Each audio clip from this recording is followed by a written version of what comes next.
eu sou Mariane Roma e hoje nós vamos falar sobre a definição de texto e a coesão textual.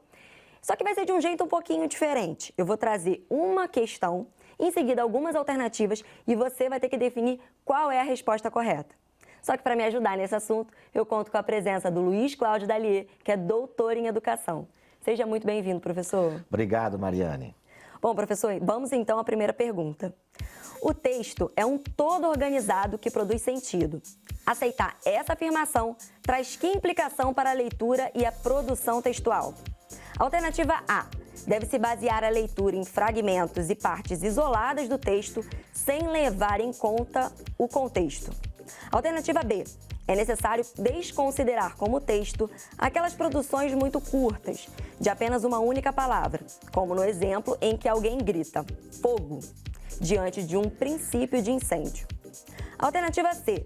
Deve-se estabelecer correspondência e articulação entre as partes do texto, pois as frases não podem ser soltas ou simplesmente amontoadas, numa sequência sem sentido e sem unidade. Alternativa D. É preciso dar pouca ou mesmo nenhuma importância à forma pela qual o leitor vai receber o texto. E alternativa E. Não se deve delimitar o texto escrito num determinado espaço, pois a organização textual tem pouca importância. E aí, qual a resposta correta? Lembrando que você tem 10 segundos a partir de agora.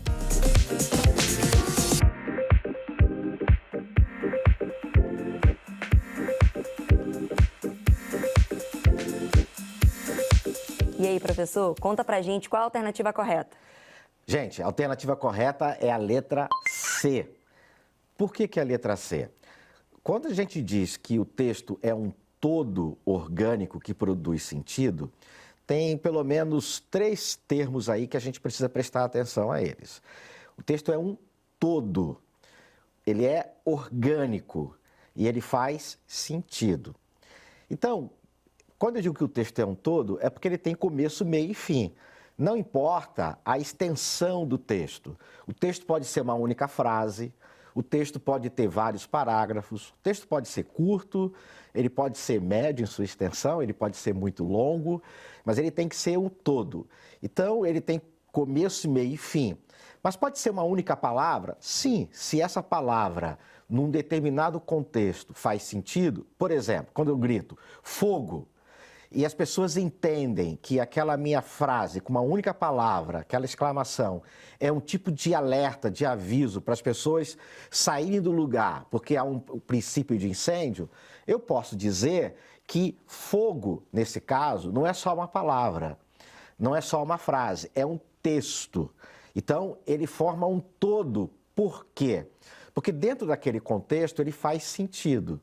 Agora, eu posso elaborar isso por meio de uma frase mais extensa, que precisa ser também organizada. Eu posso dizer, pessoal, cuidado, parece que está havendo um princípio de incêndio. Aliás, eu estou vendo fogo, vamos sair correndo daqui, saiam todos. Isso também é um texto. Mas percebo que nesse caso, mesmo eu falando aqui, explicando, eu posso imaginar que ele não tem só palavras, ele tem frases.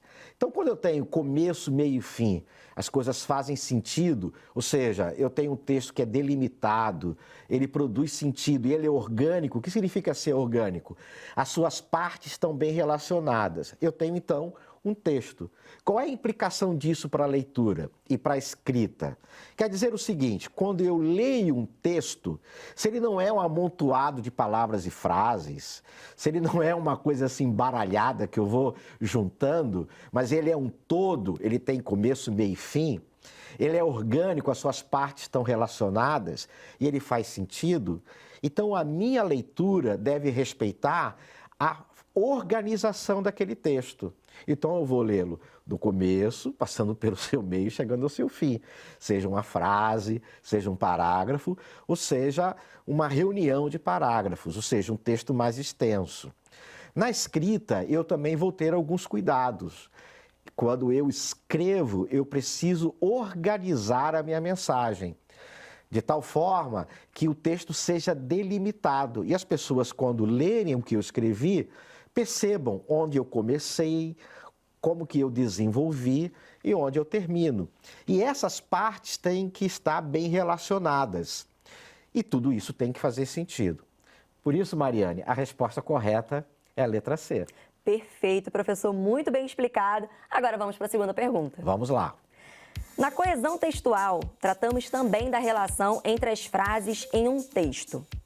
Qual das alternativas apresenta corretamente uma relação de oposição entre as frases? Alternativa A. Ele vai chegar atrasado ao local de trabalho porque chove muito e o trânsito está ruim. Alternativa B. Ele vai chegar atrasado ao local de trabalho pois chove muito e o trânsito está ruim. Alternativa C. Chove muito e o trânsito está ruim, portanto, ele vai chegar atrasado ao local de trabalho. Ou alternativa D. Chove muito e o trânsito está ruim, porém, ele vai chegar no horário ao local de trabalho. E aí, qual alternativa é a correta? Lembrando que vocês têm 10 segundos a partir de agora.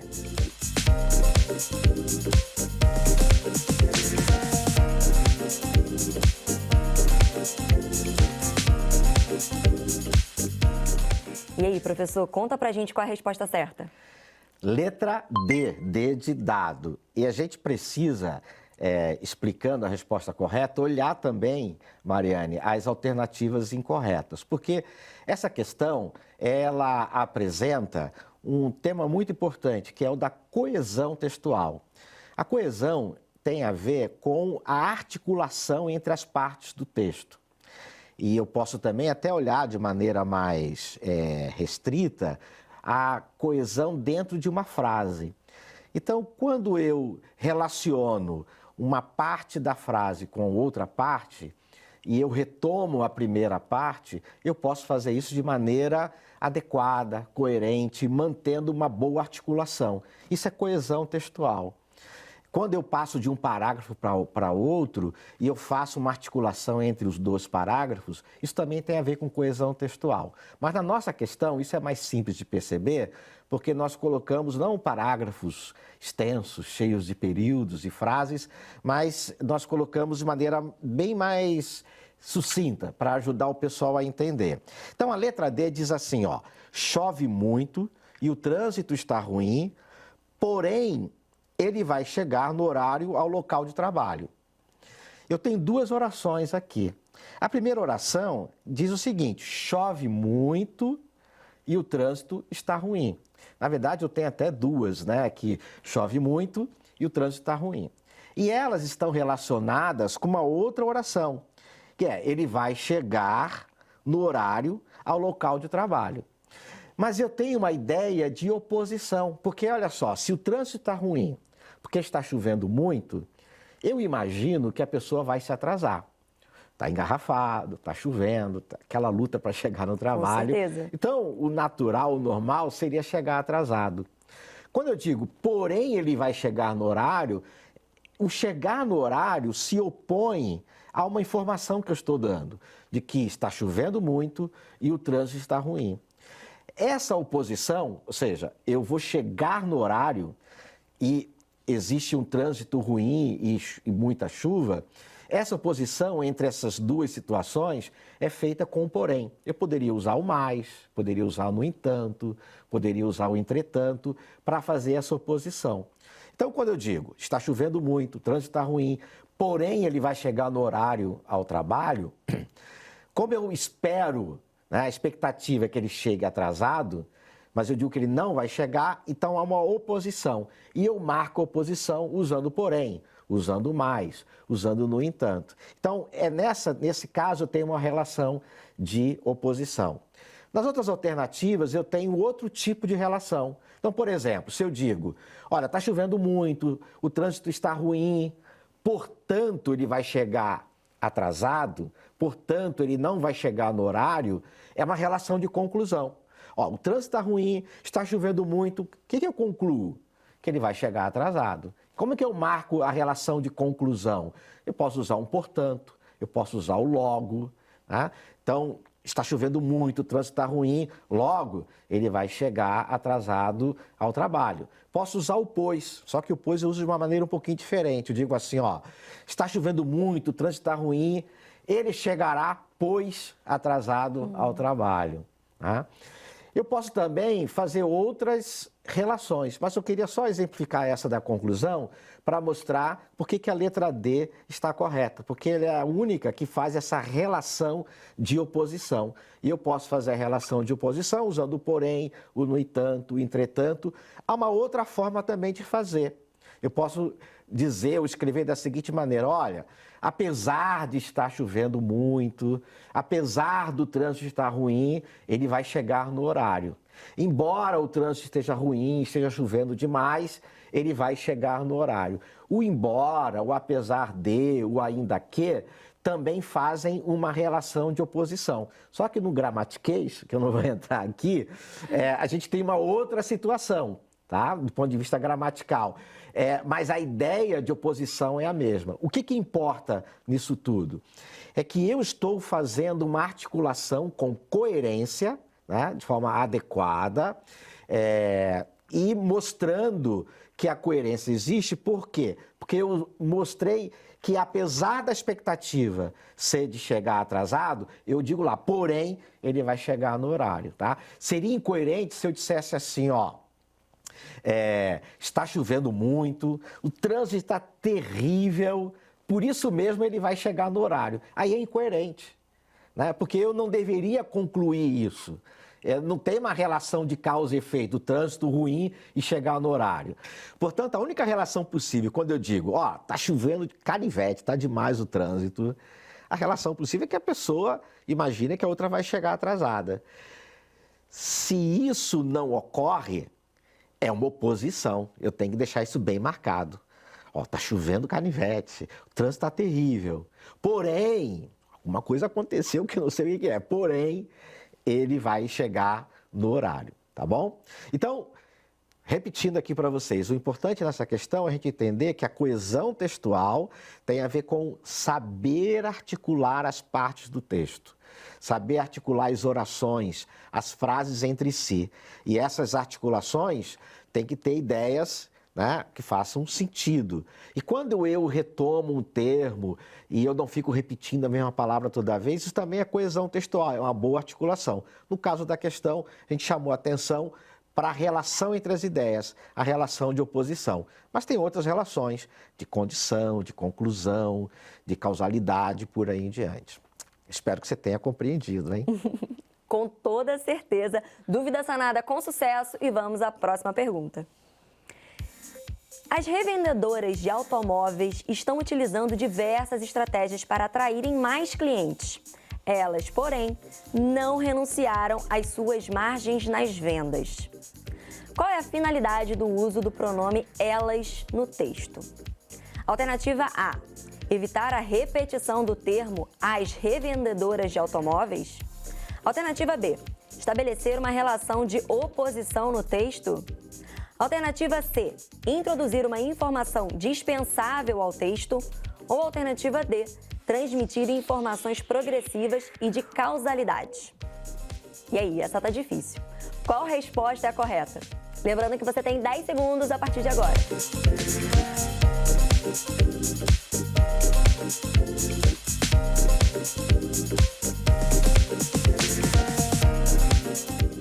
E aí, professor, qual a alternativa correta? Conta pra gente. Alternativa A. Mas, Mariana, eu acho que o pessoal não teve tanta dificuldade se prestou atenção no comentário da questão anterior, né? Porque a gente estava falando o seguinte, Mariane, que a coesão textual, a articulação entre partes do texto, tem a ver também com retomar uma coisa que a gente já escreveu, já falou. Mas retomar não repetindo a mesma palavra. É claro que na fala, quando a gente é redundante, repetitivo, isso tem menos problema.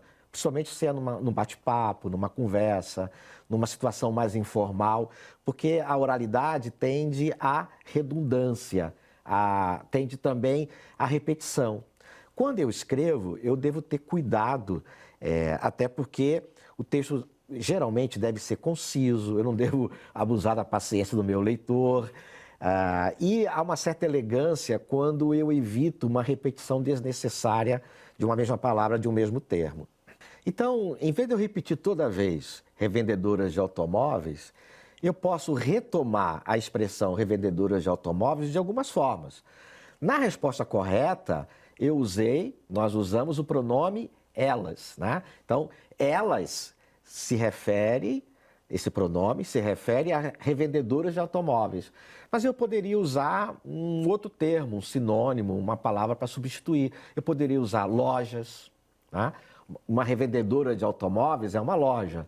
Poderia usar o termo concessionária. Concessionária é uma revendedora de automóveis, Sim. tá? Quando então eu retomo revendedoras de automóveis, seja pela palavra concessionárias, lojas, e no caso aqui da alternativa A, com o pronome elas, eu estou estabelecendo coesão textual. Por quê? Estou estabelecendo relação, articulação entre partes do texto. E no caso específico, retomando um termo sem repeti-lo.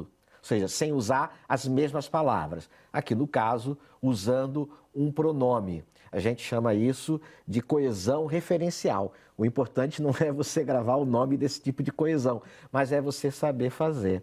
Então, não é adequado, por exemplo, numa redação, seja num concurso público, ou seja, escrevendo um relatório, escrevendo um e-mail, um texto mais formal, que você repita toda hora uma palavra, a menos que haja uma intencionalidade. Então, por exemplo, um texto didático em que você quer explicar um conceito, pode ser que intencional e propositalmente você repita determinada palavra porque você quer fixar aquele termo. Então, você vai repetindo para que a pessoa se familiarize com aquela expressão ou aquilo fique fixado. Mas, via de regra, eu não vou repetir o mesmo termo. Eu vou procurar sinônimos, eu vou procurar pronomes para substituí-los e, em alguns casos, eu até vou omitir. É possível que eu faça isso. Também posso usar um advérbio. Então, eu digo assim, olha, ele foi até a revendedora de automóveis ver as novidades. Chegando lá, não encontrou nada. Lá é um advérbio de lugar. No caso, substituiu a revendedora de automóvel, a concessionária, a loja. Então, eu posso usar pronomes, eu posso usar advérbios, eu posso usar sinônimos. Isso é uma forma de eu escrever retomando um termo sem repeti-lo da mesma forma. Isso indica uma certa competência na escrita que nos ajuda a tornar o texto mais enxuto, mais adequado. Então, essa é uma questão importante para a gente tomar como lição, principalmente para a escrita. Bom, então tem muita opção para ser utilizada, não é nem um pouco necessário que acabe sendo feito um texto com uma palavra repetindo o tempo todo, né, professor? Isso mesmo. Bom, infelizmente chegamos ao final, mas eu gostaria muito de agradecer você pela presença e também por todo o conhecimento que você nos trouxe. Muito obrigada. Eu que agradeço. Bom, é isso, chegamos ao final, mas eu realmente espero que a gente tenha conseguido agregar bastante conhecimento. E até a próxima!